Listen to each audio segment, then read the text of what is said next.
All right, welcome back to the popular show on the Sublation Media YouTube channel. That's right, we've got our own telly show. I'm James A. Smith. You'll be seeing something of David Slavic in a little moment. But right now, we've got Michael Tracey, the great Michael Tracey, independent journalist and fearless truth teller. Welcome back to the popular show, Michael.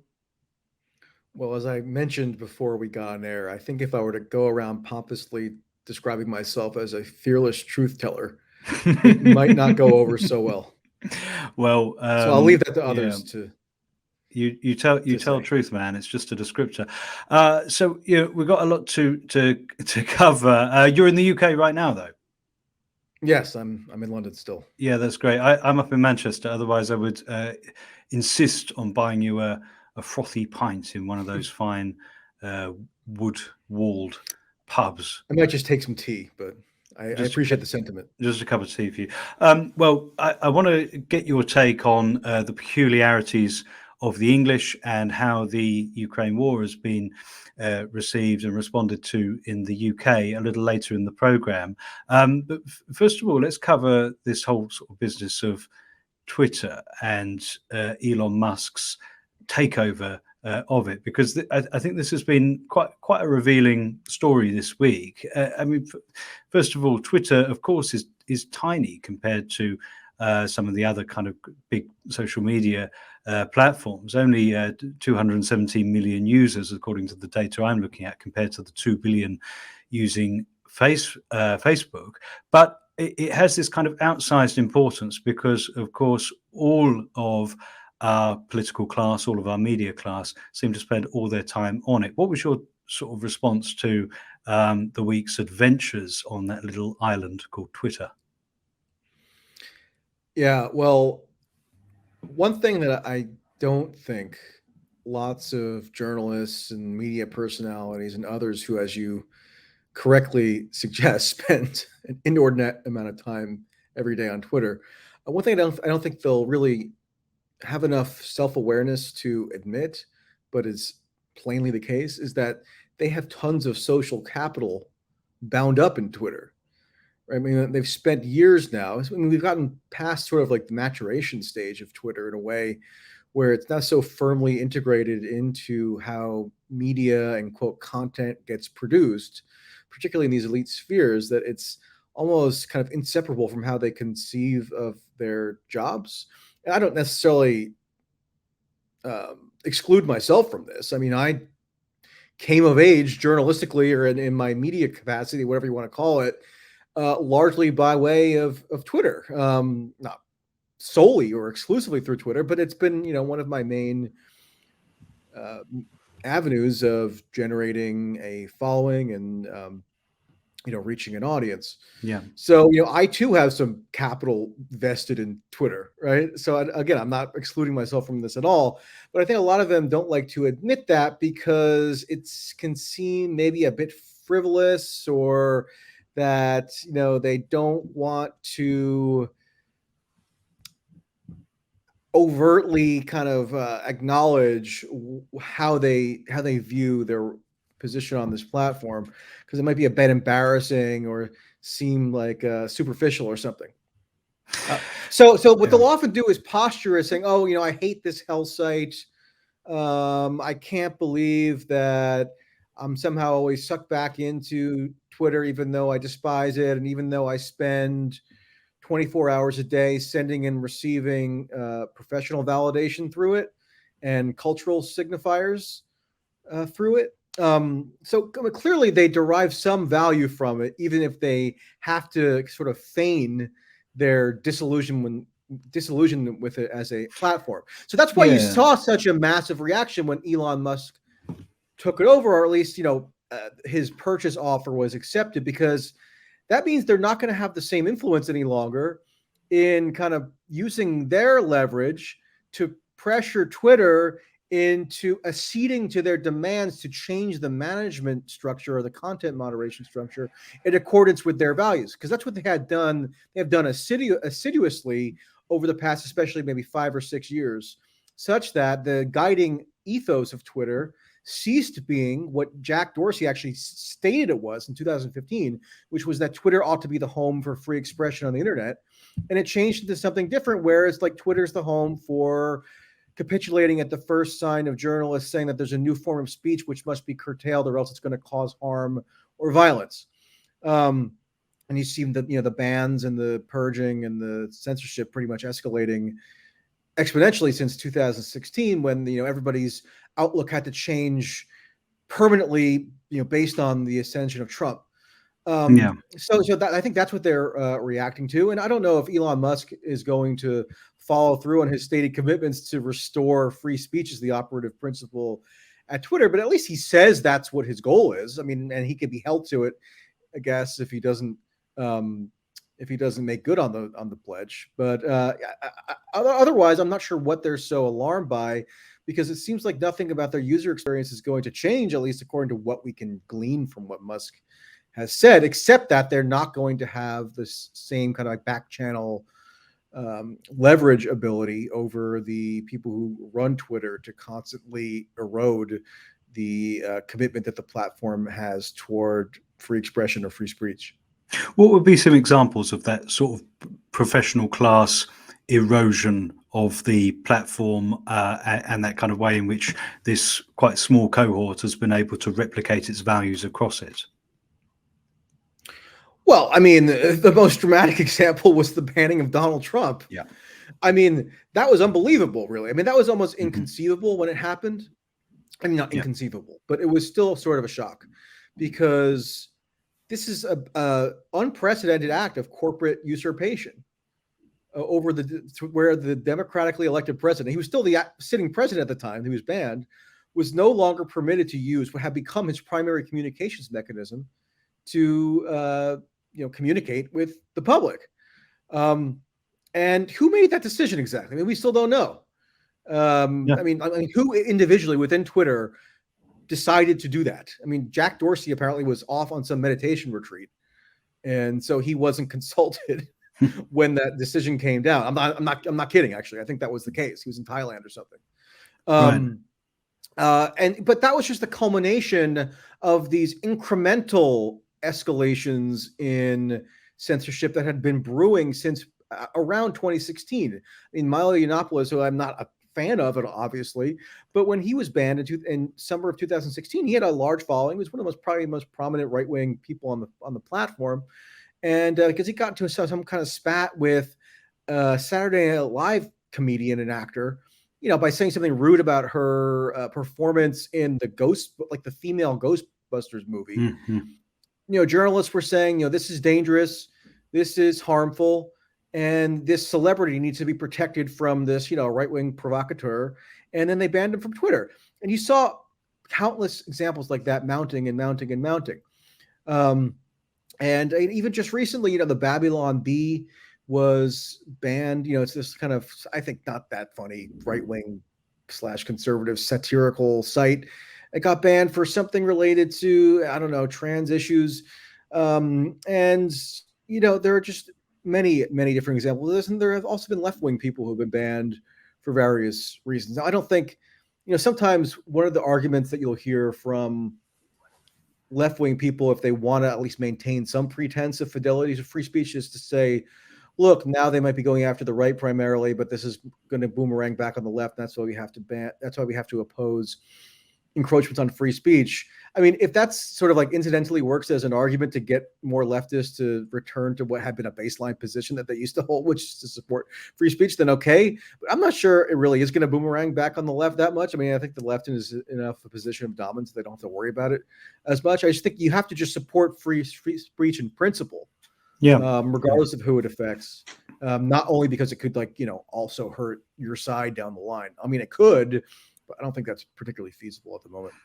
The focus on Elon Musk himself it has been quite a sort of interesting dimension of this, because it feels like both sides in this are really projecting a hell of a lot of political meaning onto what is quite a, I guess, idiosyncratic figure, but also one that is, I can't really see doing either what this kind of liberal professional class side fear he's going to do, nor can I see him being the person who's going to kind of remake the platform in the way that the whatever right wing supporters want him to do. So, I mean, Yeah. what about him himself? Like, how do you see his kind of personal place in this? Yeah. Just another actually good example of the censorship that I've forgot to mention in the previous comment. Max Blumenthal, I believe, wrote an article at the Gray Zone project, which he runs, or it's called the Gray Zone, Yeah. and it was based on materials that had been leaked to him or that he obtained. And when the piece was circulated on Twitter, it got appended with this kind of warning or disclaimer saying that this article contains hack materials, beware, something to that effect. Right. Yeah. And so, and of course, Yeah. that would never be applied. I mean, the New York Times published Donald Trump's tax returns, which they could only have obtained through some illegal means. Mm-hmm. And Yeah. there would never in a So million years. no question of whether it's true or not. No question This whether it's idea true. that there's something unseemly about how it's been resourced. I mean, it's exactly the same thing with, obviously with the kind of COVID warnings that so much like publication online now has, but also the Russian affiliated media. Yeah, a lot of that stemmed, by the way, from post 2016. There was this overwhelming push to scapegoat the tech companies for enabling Trump's victory by excessively permitting the platforms to be populated by Russian disinformation or Russian leak campaigns, so, for example, through WikiLeaks.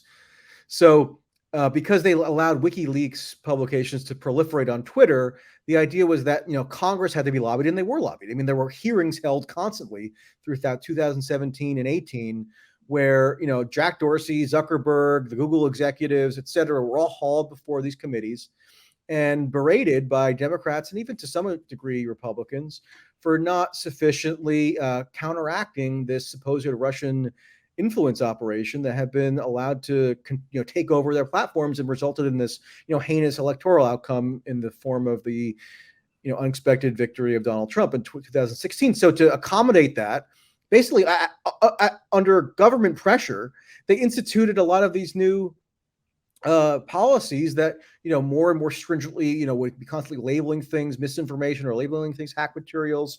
Through COVID, this escalated constantly, where even they would be appending disclaimers to what Trump was saying or to anyone was saying if they could call it disinformation, even though a lot of what had been called disinformation earlier on and was like proven probably roughly true in terms of the efficacy of cloth masks or whatever, and various other aspects of the whole COVID saga. So yeah, I mean, it just goes on and on and on. There's no consistent principle underlying it, except just as a reaction to what this professional class of liberals say ought to be done in the name of safety, which is just really just preserving their own power. In terms of what Musk wants to do, I don't have any insight in his brain any more than anybody else.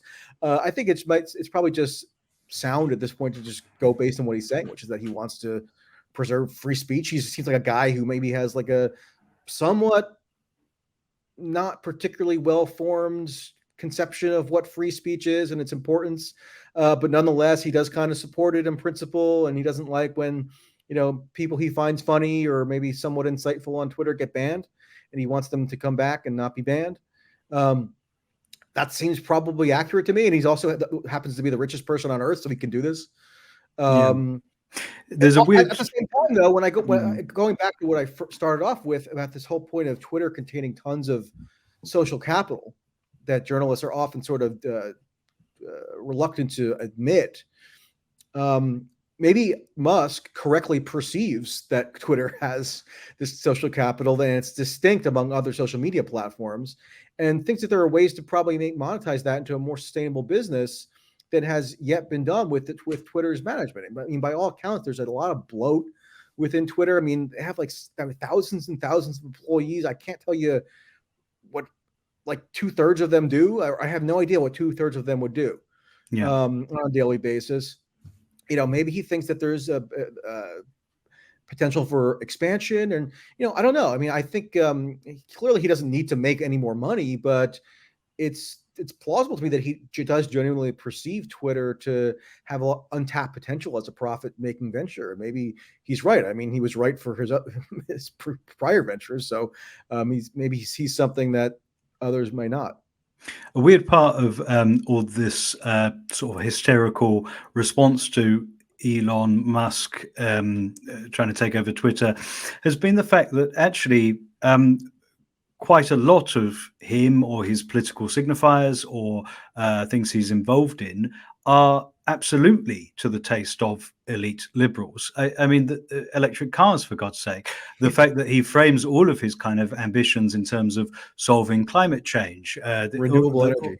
or the space stuff. I mean, this is almost like if the Democrats weren't so beleaguered currently and weren't so stuck with this kind of aging, decaying leadership, if they hadn't tied so much up in killing Bernie, then this is kind of like what a Democrat should look like. This, if you see what I mean, it's simply the fact that unlike other billionaires, Elon Musk has a kind of slightly messy way of sharing his thoughts with the world, sharing these kind of edgy tastes, this sort of narcissism where he wants to be liked by whatever the hipster kind of group seems to be, and that's been these sort of outlight kind of figures of late. The fact that he's probably unique among billionaires in having tried to get Azealia Banks into a threesome, all of this kind of, there's this sort of eccentric side of him, this sort of edgy, this slightly kind of edgy kind of dimension that everybody's kind of freaking out about, even though economically and in quite a lot of his wider project, like these elite liberals should think of him as one of them.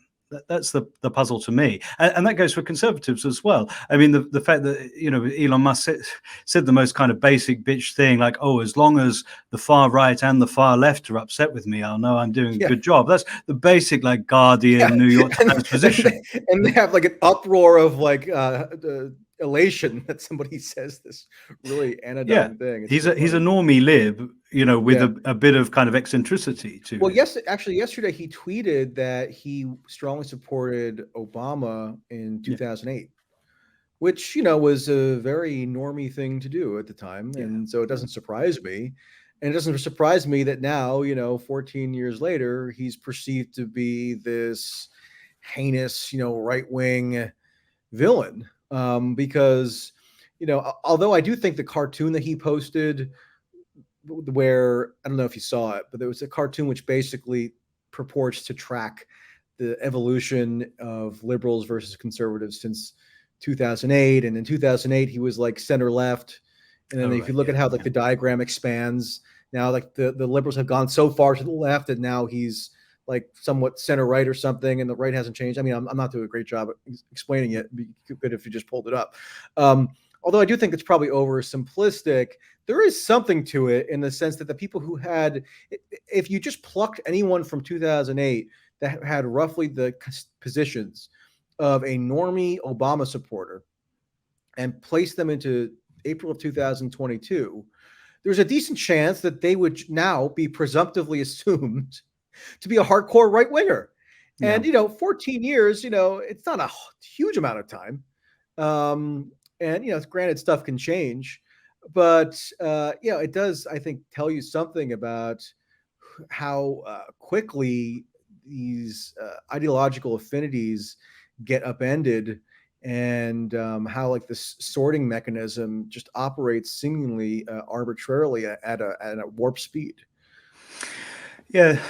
But yeah, I mean, his whole thing is being about I almost think that when I first became aware of him, you know, maybe in the late 2000s or something, I kind of assumed he was just a standard fare kind of liberal capitalist type, because he was always talking about renewable. And not that I was hugely into him, because he was just then a business guy that I didn't really have much interest in keeping tabs on. But I just remember him talking about renewable energy and, you know, the stuff that would have been in any liberal, you know, I mean, Democratic party politicians kind of platform to campaign on. And now, you know, just because he's not totally down with every latest kind of cultural dogma, he's, I guess, horrible. And again, they don't care about it because he's a billionaire per se.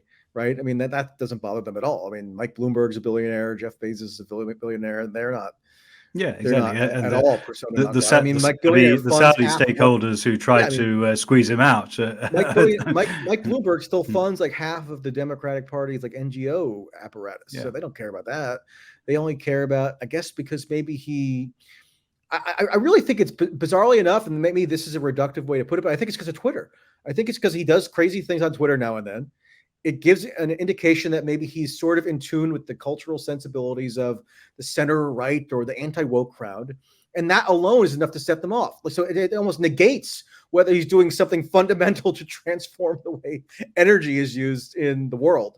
Right? I mean, that is all totally supplanted by whether, he's makes a quip about pronouns.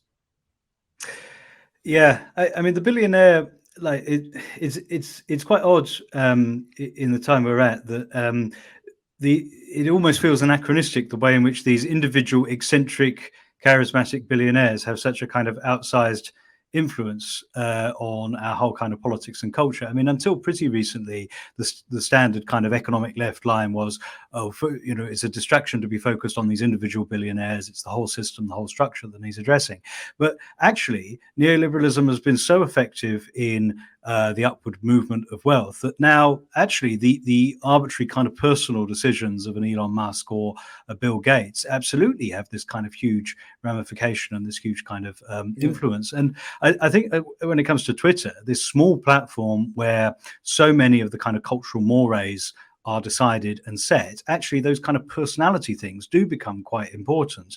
And I mean, on the one hand, there's probably a sort of narcissism of small differences here, that these whatever lower editors and content creators and columnists and so on probably like see that actually Musk is a little bit closer to them than they'd quite like, or he's the kind of more successful version of them, whatever it is, that there's something that is actually very hard to explain to someone who's not on Twitter, like why this response to Elon Musk has really come about. It's so like within its own kind of insane like rules and boundaries of who the goodies and who the baddies are on this one platform. Yeah, I mean, it really is the case that the personal predilections of Elon Musk and Bill Gates and Jeff Bezos and maybe one or two others have Mark Zuckerberg, have Mike Bloomberg, have hugely outsized impacts on our day-to-day lives. And maybe there is something new about it, especially in the case of Musk, insofar as it's transmuted through the filter of social media. But I don't know, maybe I need to brush up on my history of like the Gilded Era or something. But wasn't there a lot of individualized animus and activism against, Cornelius Vanderbilt and J.P. Morgan and all these people who were like the arch capitalists of their time? So maybe it's not. We're absolutely exactly going back. We're back in that age, really. Yeah. I mean, on last week's show, I described what we're living through as a restoration. It's like being in the late 17th century where the king has returned, the populist uprisings have been closed down, and now we're all just kind of pontificating and arguing over these kind of elite concerns. And this will be another way in which we've gone back. Because there's no hope for like Washington D, like the governmental mechanisms of Washington D.C. to actually come to any sort of resolution in terms of how social media could be managed, whether as a public utility or something in between, where there's a regulatory structure or just totally privatize it. There's not going to be any resolution to that question by way of Congress in concert with the president, right? So all we're really left to do at this point is tentatively side with one of the competing oligarchs, in hopes that he'll be more benevolent than the alternative. I mean, it's hardly a promising predicament to find oneself in. But if you ask me, do I think that Elon Musk purchasing Twitter is going to make Twitter more or less hospitable to free speech going forward? I would say probably more, and therefore I guess I favor it compared to the alternative. That's not so I endorse the whole set of conditions which gave rise to him being able to make the purchase in the first place and wield this degree of unilateral influence. Yeah, But I mean, it's almost like the Trump situation, or at least how Trump described himself in 2016, that you almost kind of need a figure who is so personally rich that they're almost like uncommodified in some way, that they're less answerable to shareholders, less answerable to Wall Street. It didn't particularly work out that way with Trump, but at least there's the possibility actually of somebody who isn't answerable to shareholders in quite the same way as the current leadership. because You know, Trump, something might happen. It's almost worth rolling the dice with this thing. well, because Trump was never quite rich enough for that to apply to him. No, exactly. Yeah. Right. Yeah. I still get about 50 emails a day. I don't even know how I got on these lists, but from his various email front groups, using more and more crazy tactics to get me to open their email and give $50 to go into his, campaign fund and waiting. And, if he had even just Mike Bloomberg levels of money, he wouldn't have to do that. So, yeah, I mean, maybe the rationale that Trump offered there, I think probably has some logic to it, but it just didn't really apply to him. I mean, obviously he's a very rich person, but not so much that he could just go it alone the entire way as he kind of suggested that he would do. And he actually didn't, do that throughout the 2016 campaign either. Throughout the primaries, he said, some people will get, he had a donate button on his website, and he was saying, some people like to give a small amount of money, and that's fine. And he would just kind of half encourage it, and then once he won the nomination, he just actually we need some cash. Yeah, he just dropped any pretense of that, and they started. They did the full RNC coordinated fundraising blitz. Well, we've got more to discuss with Michael Tracey, so stay with us. But let's go to another segment connected to this one with Jenin Younes. I'm going to show you David Slavic, my usual co-host, interviewing her. Last May, the Biden administration renewed its campaign of pressure on social media platforms to combat so-called disinformation regarding COVID-19.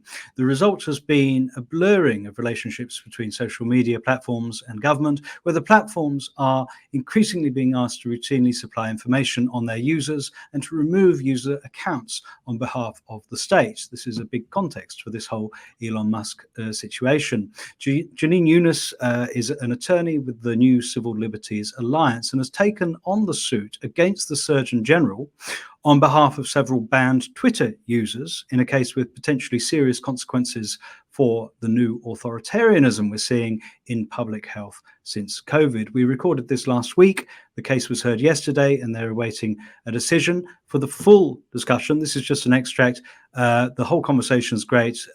Get over to patreon.com/thepopularpod, and we'll be right back with Michael Tracey after this segment.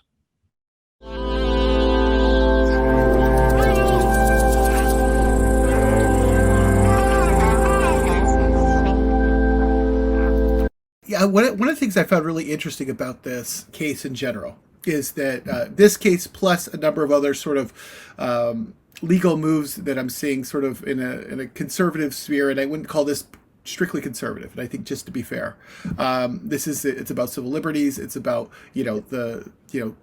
sort of circumventing the ability of the state to sort of control our every move, all those types of things. And as someone I views themselves as broadly on the left, I find myself in conflict with a lot of people that I agree with generally on this issue. And that's one of the reasons that we decided to have you on, because we think that this is a really interesting sort of way of going about approaching these issues outside of the political sphere and kind of forcing science into the legal sphere. And I think that's pretty interesting. One of the things that this case in particular, I found quite interesting. And apparently from what I've read about the case is that there was a request for information with the Health and Human Services, and it was used in relation to alleged COVID misinformation. Is this use of request for information precedented? And this was directed at social media companies. Am I wrong? That's right. So the request for information was issued on about March 3rd, and the Surgeon General demanded or asked, depending on who you ask, tech companies to hand over sources of misinformation, by which they mean presumably the identity of individuals. We don't know exactly what it means. So we don't know whether it could entail private messages that people exchange, presumably maybe connecting email addresses to people who have anonymous accounts that they don't necessarily want the government to know that's their account. But it's important to remember that request for information it really shouldn't be viewed on its own. It's part of a coordinated campaign that's been going on for quite some time. That I would say that the public campaign began in about May of 2021, when the White House press secretary Jennifer Psaki started making statements saying that these tech companies are responsible for American deaths because they're not censoring so-called misinformation. They need to be held accountable, and these are threats. And censorship of Twitter accounts ramped up around that time. And all the plaintiffs' suspensions started around that time, which I don't think is a coincidence. So the argument is really that this is not private action, this is state action. And it's really important to note, I mean, people should be able to say whatever they want on social media, in my opinion, but the views that these people were voicing are not crazy. They were like, masks don't work, the flu is more deadly to children than COVID. Asymptomatic people don't transmit COVID that frequently. These are within the realm of scientific debate if we don't have the answers already. And especially given that the government has been wrong so many times throughout this pandemic, it's really sort of frightening that they think that they can position themselves as the sole authority on these subjects. Yeah, two really important issues that were raised sort of as I was reading about the case was that, first it's what is HHS planning to do with this information, and the second is why now? It seems that if in some ways we're seeing conflicting information from the administration and from sort of the Democratic side, where COVID is both over and yet we need to sue for this information. We know that midterms can affect policy, and that always happens. There's always a sort of, and that's a nonpartisan issue that happens with every administration. But it seems that as there has been number of polling, internal polling in the Democratic side, a lot of focus groups done in sort of public pollsters, et cetera, that said that people are kind of over COVID in a way, that there seems to be some ratcheting back of some of these restrictions that we discussed before. But yet we have March 3rd, which is well after this ball had already been rolling, we have this request for information, which in many ways to me seems very chilling. Yeah, it is chilling. And that's actually part of the argument we're making, is that, so the government has argued in opposition that, we can't show that these people's accounts were suspended because of the government. Twitter did censor users prior to government involvement. We're arguing that, okay, even if we can't show necessarily that these specific people were censored, the atmosphere of coercion and censorship has created a chilling effect. So people are afraid to say what they think. And all of the plaintiffs have attested to that. And they, Mr. Changizi in particular, had even tweeted last summer before we had any idea about bringing a case or thought of this, that he was afraid to say things because of the government, because he thought that the government was involved in censorship. So this is really exactly what the First Amendment was designed to protect against, is people being afraid to voice views that are dissent from government positions for fear of reprisal. That's why I think the suit is actually quite important.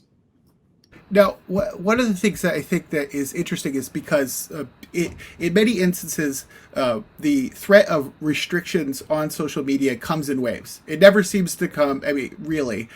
Democrats are very friendly with tech companies. It's been very clear over the last 5 to 10 years that, Silicon Valley's conservative roots have kind of moved away from there, and they've allied themselves with sort of the California Democrats, due to the location of these companies, plus other sort of, reasons, whether that, has to do with, the ability to fund things or the ability to do things, or et cetera, or just who's in power.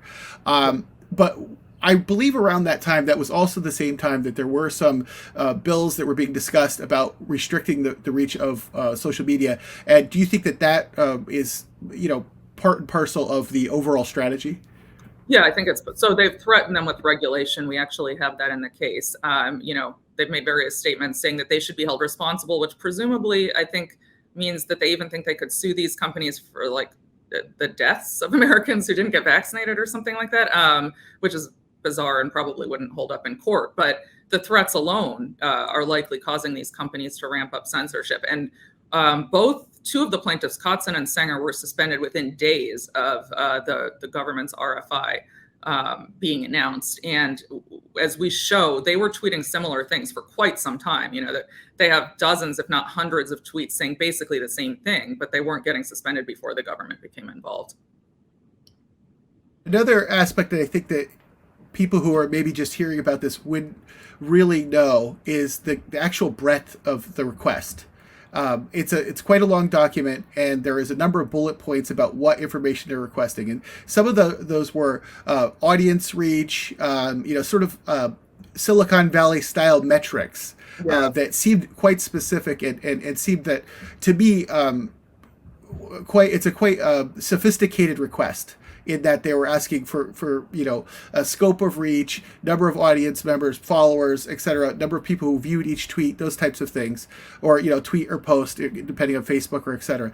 And I found that was quite interesting because it was so specific. And I, knowing a little bit about social media from the back end, I thought that it wasn't entirely clear to me that they would have that information necessarily. Yeah, I don't know either. I'm not exactly. It is a bit of a strange request in many ways. They've obviously also, they've framed the language of just the RFI, I think, to try to avoid liability in this context. So they make it sound, it's very tempered. But I'm arguing that in the context of all the other coercion, it really shouldn't be viewed in isolation. This is sort of the current climax. It could go even further, but the culmination of a campaign of intimidation to get these tech companies to do what the government wants. As you see that now, as a public defender, you've dealt with very practical matters where you have to really argue within the scope of what's at stake. You need to make sure that you're hitting all those certain points. Do you find yourself in a position where, because of this, a lot of these issues are sort of behind the scenes and unknowable in many ways because of the sort of the opaqueness of the administrative state? Do you find yourself in some ways like it's a little crazy making, I imagine, because you're arguing something that's very clear, as you can see, that this is kind of happening, or at least it appears to be happening, but it's not necessarily like you don't have all the information available? Yeah, no, we don't. I did a FOIA request, but these take a long time, and they claim that they lost my FOIA request. So I've asked for basically emails of a number of individuals that work for the Surgeon General and various terms, including our clients' names, to see if we can come up with anything. But yes, I mean, it is. And the government does not want to give us any information. We asked for discovery. We have a hearing in the case in Columbus, Ohio on Tuesday. They've really resisted us every step of the way. We have a conference with the judge tomorrow. I'll see what happens, but they're not being cooperative at all. And now, just to get into the sort of nuts and bolts of the sort of suit. So, how many jurisdictions are you bringing this suit in, and why are those jurisdictions picked? So we're only bringing it in Ohio. That's where Mark Changizi lives. The other two people live in San Francisco and Denver, which might be less friendly. No, I don't think you want to be in the 4th District, though. So yeah, the 6th Circuit has some good precedent on free speech. Actually, the 2nd Circuit does too. That's like the New York area. But yeah, we're just bringing it in the one jurisdiction. Yeah, and do you? I mean, you can't speak to this, but do you? God, this is. I want to ask this question, but I don't want to put you in an awkward position. But have you heard from anyone on the tech side who is supportive of? And this is like your own business, but who's supportive of this because they don't want to cooperate with this kind of request? No. So far, I have not heard anything. We were sort of hoping somebody might come forward because I do think that we should be able to win with the information that we have. But it would certainly help if we had someone from the inside saying, we've been getting messages from the government saying you'd better do this or else. I mean, that would, then I don't think there would be any question. There is, because of the evidentiary issue with causation, that's probably the biggest weakness we face. But again, I think that the chilling effect and the timeline of events, I think, establishes the First Amendment violation and others. We're not only raising a First Amendment claim, we have some other claims as well. But it would help to have somebody on the inside attest that this is what's happening. So as you move forward with this suit, do you feel that the public is informed enough about what's going on here, or do you think that this is just falling into the bin of all this sort of social media issues. Whether there's these, President Trump was kicked off of Twitter. There's, the Elon Musk, takeover sort of kerfuffle. All these issues are important and do have sort of societal impact. But how do you make sure that this gets out there? I guess being on this podcast is one good way. Yeah, But exactly. how what have you been doing to sort of engage the public on that? Op-eds, etc. Exactly. I just actually had an op-ed published on Brownstone today that I tweeted out. I tweet, I go on various shows and try to talk about it. But I do think I do want people to know. And it's my mother, who's sort of just a mainstream Democrat. I've sort of told her about it, and her immediate reaction is, "Oh, but they're private companies; they can do what they want." Which also, it's always kind of funny coming from people who have no libertarian views, but all of a sudden now they're big libertarians and think private companies should do whatever they want. Yeah. That's been the most interesting aspect of the Elon Musk discussion, is that suddenly everybody, a month ago everybody was saying, oh, they're private companies that can ban anyone, and now they're saying, well, this is a public utility now. Yeah. Which I do think there are arguments to be made about that, but my office only sues the government. We don't sue private companies, so it wouldn't be within the scope of. But I do think there are arguments to be made that the companies could be sued under the theory that they've become government actors, essentially.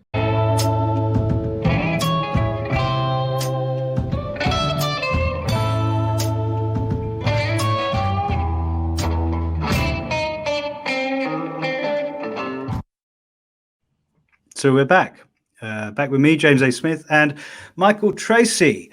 That was Jenin Younes. You can check out the whole interview with her about her work more widely over at patreon.com/The Popular Pod. We'd love to have you in our podcast community. Michael, the last time we spoke was day 2 of Russia's invasion of Ukraine.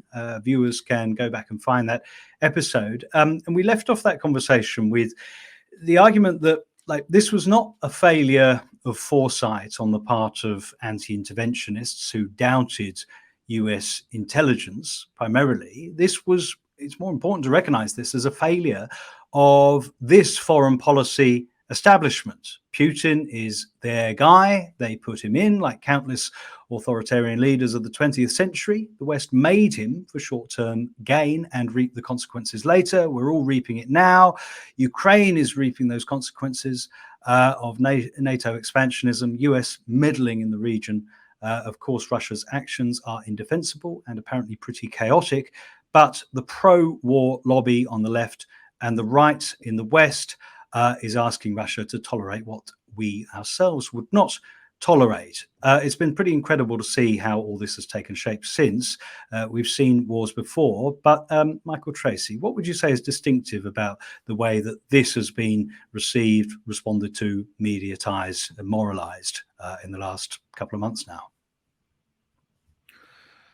Yeah, I think it's just the total intractable consensus around a policy led by the quote unquote West, particularly the US and the UK, toward ever more escalation.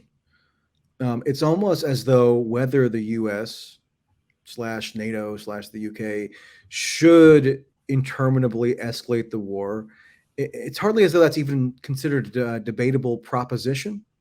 There's hardly any debate about whether that's a prudent policy at all. Mm-hmm. It's almost sort of floats above the realm of debatable political questions, right? And that's when you know that you have a problem. That's when you know that there's a let's be clear, consensus that's congealed. For viewers who are thinking, okay, yeah, we know the West has brought us to this point, but at the end of the day, Russia has invaded Ukraine. This is a war of aggression and has turned a country upside down, created a whole kind of country of refugees. Surely the West needs to do something. What do you say to that kind of quite ordinary, apparently, opinion right now? Well, maybe you think the West needs to do something. Okay, well, I could just note that what they're doing is escalating the war every day, pretty much every day. That's the consequence of what they're quote doing. So if that's what you believe means doing something, then okay, well, at least acknowledge the consequences. You know, the U.S. basically, and I think we might have talked about this when we first started, but the U.S. basically dropped any notion that they were going to be pursuing a diplomatic outcome, or an outcome that maybe was not tied to total victory of Ukraine over Russia, and that the logic of that keeps going further and further. I mean, it really started. I don't know if it started, but it was most palpably articulated by Joe Biden in the speech in Warsaw, end of March, where he's delivering this formal address. It's not some off-the-cuff gab session. It's something that was meticulously prepared for him in a foreign capital, one of the defining moments of his entire presidency. At the climax of the speech, he declares that the policy of the U.S. is to impose regime change in Russia. And all this, and Biden was actually unusually lucid when he made that statement. Like, it wasn't like he was stuttering or stammering, right? No, he was, you know, it was one of the rare occasions where, you know, you could see the lights in his eyes, right? And, you know, they immediately said, you know, the reporters immediately got the emails in their inbox saying, oh no, this is not a change in policy. And then, you know, people said, okay, it was just a gaffe. Well, how is it a gaffe if it's the most kind of like intentionally choreographed, you know, climax of a speech that anyone has ever seen? No, of course it wasn't a gaffe. It was just an articulation of what U.S. policy is plainly geared toward, which is imposing regime change in Russia, ousting Putin. Okay, that's the aim. The aim is not cessation of hostilities. The aim is not bringing a stop to the war. It's to defeat Russia and basically overthrow the government eventually. And so that's that's why that's the overarching reason why you see every couple of days at most, usually sometimes it could be just every day, there's a new form of escalation that the US introduces, and sometimes in tandem with the UK, or even at times the UK leads the charge, right? So even in the past week, what have we seen? The Pentagon, the head of the Pentagon, the Secretary of Defense, and the Secretary of State go the secret trip to Kiev. They have a meeting that they barred journalists from covering. So they had to stay behind, you know, haplessly in Poland. But the Secretary of Defense, Austin, and Secretary of State Blinken, they go to Kiev. They have some unknown meeting with Zelensky. And then what happens a couple hours later? Well, there's a mysterious explosion or series of explosions inside territorial Russia, 90 miles away from the Ukraine border, a military logistics hub at an oil depot. And apparently, you know, it's just a total coincidence that this happened right after the head of the Pentagon left the country. I mean, please. I mean, I obviously I can't prove that there's a causal connection there, but if that wasn't intentionally signifying something, then, you know, I don't know what we're dealing with here, because it's just too many layers of interpretative analysis. And then, you know, the following day, or maybe then 2 days later, the UK Armed Services Secretary, and I think, you know, it was pretty much in reaction to, so he was asked this in reaction to what was relayed by Austin, the head of the Pentagon, was asked about U.S. or UK or NATO provided weapons being used for offensive combat operations in Russia, not in Ukraine, not for defensive purposes in Ukraine, inside Russia. And he said that's entirely legitimate. Yeah. So they're now saying, and then 2 weeks ago, there were leaks that were coming out, and, you know, politicians were also making statements to this effect that, you know, formally erase any remaining distinction, which never really existed. But now they don't even claim that it exists. This supposed distinction between defensive combat operations and offensive combat operations, or defensive weapons and offensive weapons, right? Now the US says it doesn't care anymore about that distinction. They leaked that to the Wall Street Journal. And they're fine if their real-time intelligence that they're providing to the Ukraine military is used for offensive purposes in Russia. And then you have that mysterious explosion a few days ago. And and then we all of a sudden, then yesterday, you know, it's $33 billion in more aid to Ukraine that's being proposed by Biden to Congress. And that number will probably go up once Congress gets done with it.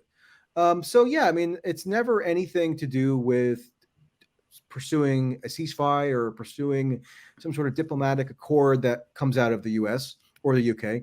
They're saying, no, this is basically a fight to the death. And so everything they do is an escalation toward that end.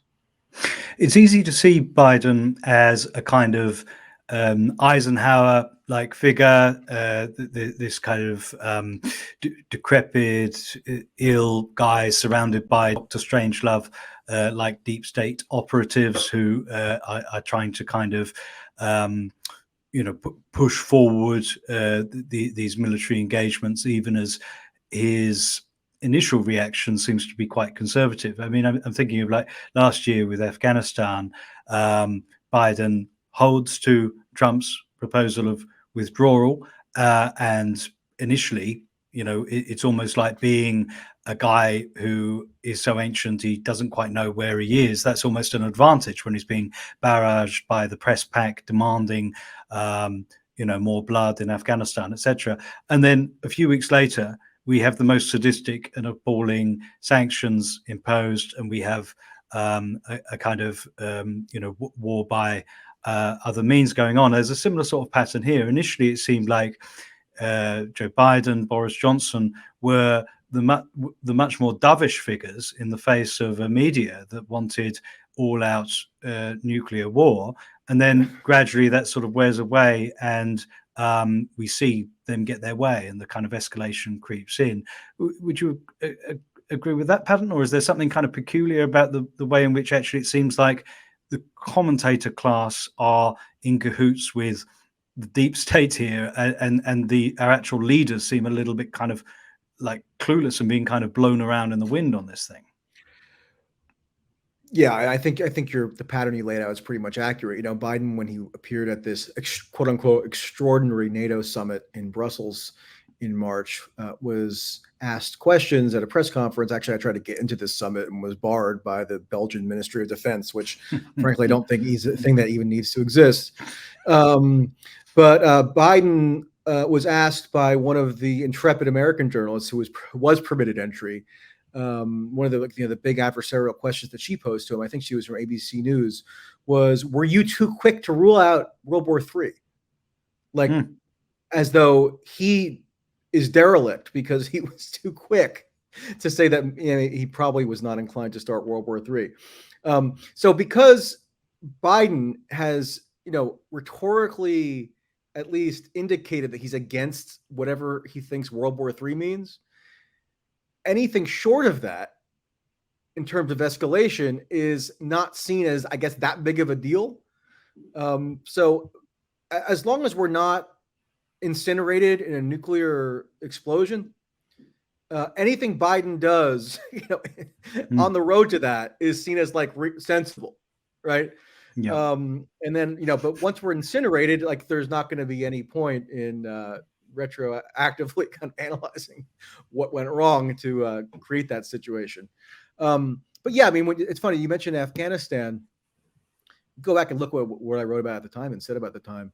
I actually, to say I praise Biden is not like how I would put it exactly, but I was defending him against a lot of the hysterical media histrionics that where people were actually the magnitude of that meltdown was fairly shocking, because there had been a long-standing consensus in the U.S., cross-partisan, as you mentioned, also expressed by Trump, that the war in Afghanistan was a failure, needed to end, and it was a waste of resources, waste of U.S. military's lives, and so on. And Biden then ends it, and it's supposedly the biggest calamity of his entire presidency, according to the media.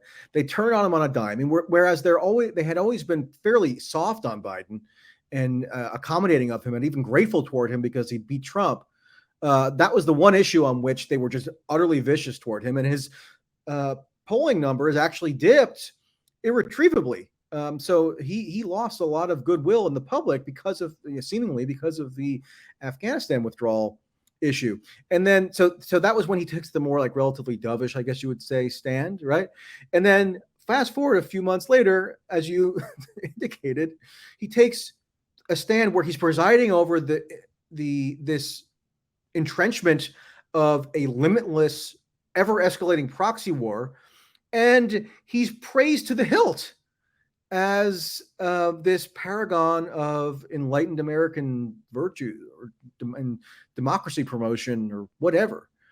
He actually uses, it's interesting, he actually uses the rhetoric of democracy promotion that is reminiscent of what George W. Bush used to justify the Iraq War. It's very, very similar rhetoric. There's not been a preemptive invasion yet, which Biden actually also supported back in 2003.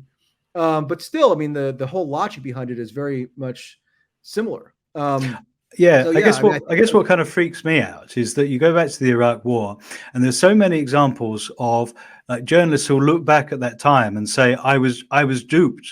I was duped. They showed me this intelligence. They assured me, etc." I mean, look at the Observer, the Sunday edition, the Sunday version of the Guardian in the UK. So a nominally left paper, that was more true back at the time. They were one of the kind of front runners for justifying the invasion of Iraq, but the kind of direction of influence or the direction of travel was the state using the media. It feels like it's the other way round now, that we've almost got this kind of radicalized elite tranche, and they are in revolt even against our leaders. I mean, it's what Christopher Lasch calls a revolt of the elites. What's changed? Are these people looking for moral clarity after all this kind of confusion of this sort of populist decade? What has changed? Why is that switched round?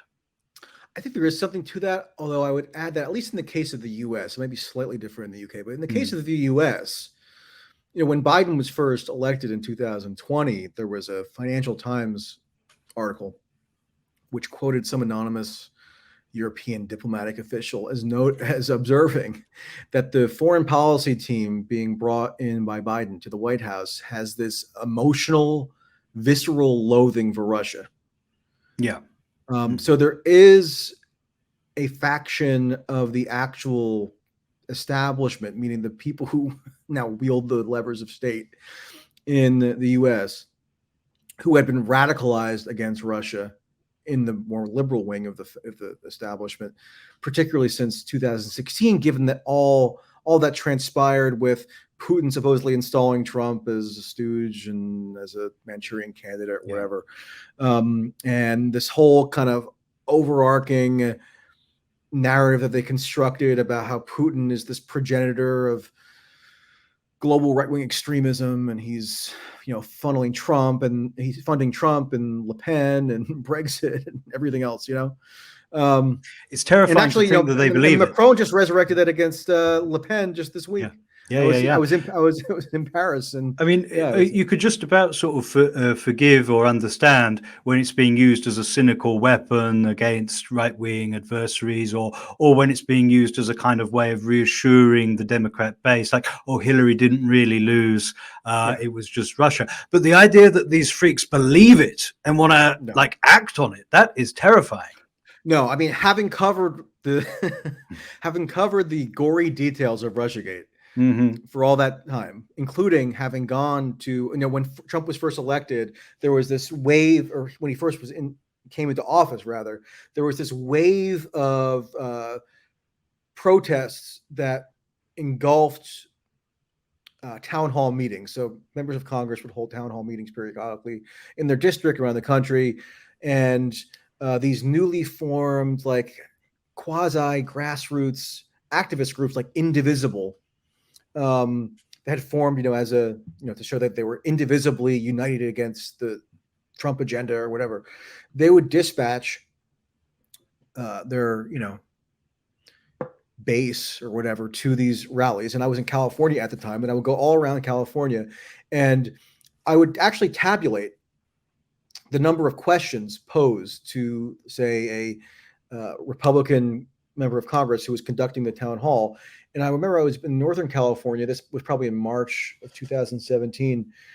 And I'm pretty sure the congressman was Tom McClintock, who's kind of like a fairly standard, moderate-ish Republican, one of the few remaining in California. But he was inundated with questions from these extremely exercised and furious and just angry and confused activists.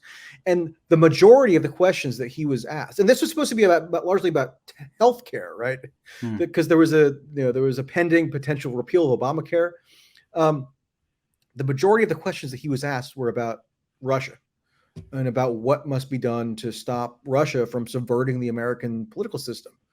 And you would have the people walking around with placards kind of transposing Trump and Putin, and they would even have Soviet iconography and stuff. And they believed it. I mean, so it's easy to laugh this stuff off if you're just kind of sitting on the internet and you're just seeing the most comical manifestations of it. You never actually interact with people who hold these views. But no, I assure you they believed it. I assure you a lot of Democrats who elected officials believe it. And I think to a large extent, Joe Biden believes it.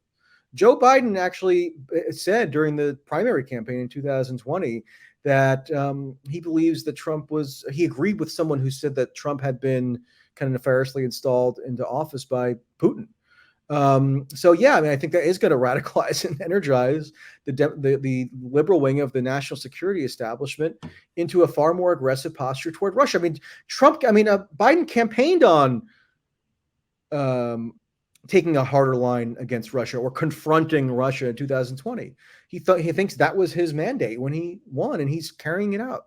So yeah, I mean, I think they do genuinely believe it. But I think you're also right that there is this dynamic where the most hard line, the most kind of out there demands for escalation seem to be emanating from like the ground up, right? Because it's in part because the Ukraine lobby is very effective in tugging at heartstrings, right? In ramping up the emotional potency of their appeals and making it seem as though their struggle is just next in line with all these American struggles that preceded it. Like, and even Zelensky invoked Martin Luther King in his speech to Congress. It's been an incredible synthesis of social justice dynamics over the past few years.